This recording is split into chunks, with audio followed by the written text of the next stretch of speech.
Hello YouTube, this is Callum from EnglishShooting. Now, I know how everyone, including myself, loves to tinker with their gun, make it look a little bit unique, have a little bit of a standout feature that's different to, say, every other gun on the market. Especially with the Smith & Wesson 1522, it's very easy to put the same accessories on, and pretty much even though you've got all these different things, each rifle looks exactly the same. Well, one thing that's really quick and easy to do, which will give you another sort of unique factor, is colouring in the the logos, the fire and the safe, with either a white, red, or whatever colour you want to.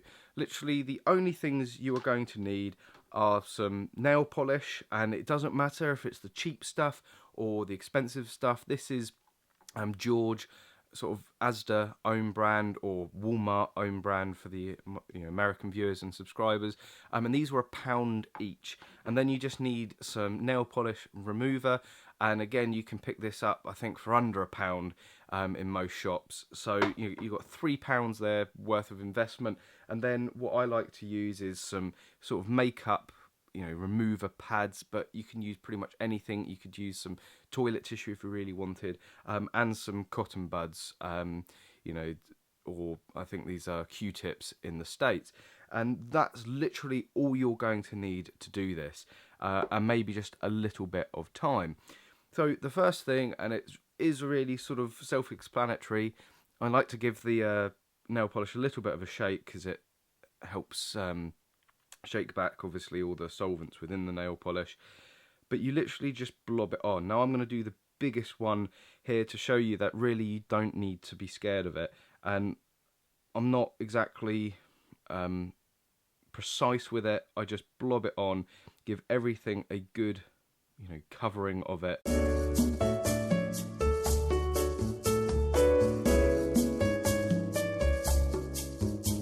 So there's the first bit of it. I'm going to go away, let that dry, and I will see you guys in a bit. So it's pretty much completely dry now. It's certainly dry to the touch. It is important to make sure that it's just not the surface that's dried, and it's actually dried sort of in all the lettering. Obviously there's a lot more sort of deposited in that lettering there. But now I'm pretty confident that it's all dried, so I'm going to start removing it. As I said, it is just nail polish remover, nothing fancy. You can get this pretty much in any supermarket, any drugstore, or whatever. One quick note, going back onto the drying of it, don't be tempted to use like a hair dryer or a heat gun or whatever, because it will cause the nail polish to crack and you won't get a smooth shiny finish. So do let it dry naturally, just in normal sort of room temperature. Now this is the bit that everyone thinks is really complicated, is really difficult, and honestly it's not, as you're going to see. I'm just going to wet the pad. Again, this is just a normal makeup pad. You can use pretty much anything else you want, any sort of cotton bud or whatever. Get that sort of evenly moist, and then just start rubbing away. Now, you do want to be careful, because you don't want to get into all the sort of nooks and crannies. You just want to give it a sort of wipe over.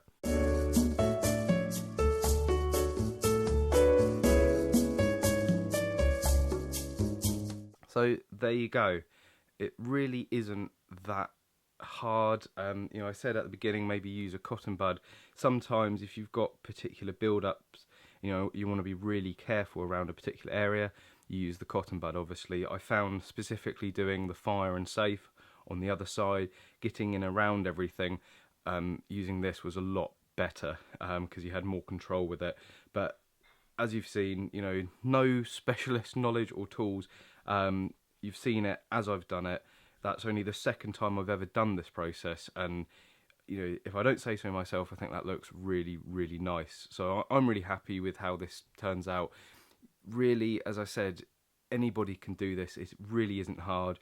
And absolutely worst case, if you completely foul it up, if you can, completely remove, the 22 because you've gone too hard on it, you can just redo it. You can just absolutely get in there, probably with a cotton bud, and remove it all, let it dry, wash it down, whatever, and then start again. So you can have as many goes with it as you want, and you can experiment, maybe different colours. You can even do rainbow colours if you wanted, but I like the white. I'm really happy with, you know, that how that's turned out.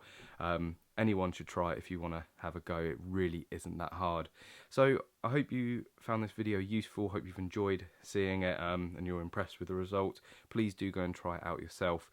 Thank you very much for watching this video, and as always, I hope to see you soon.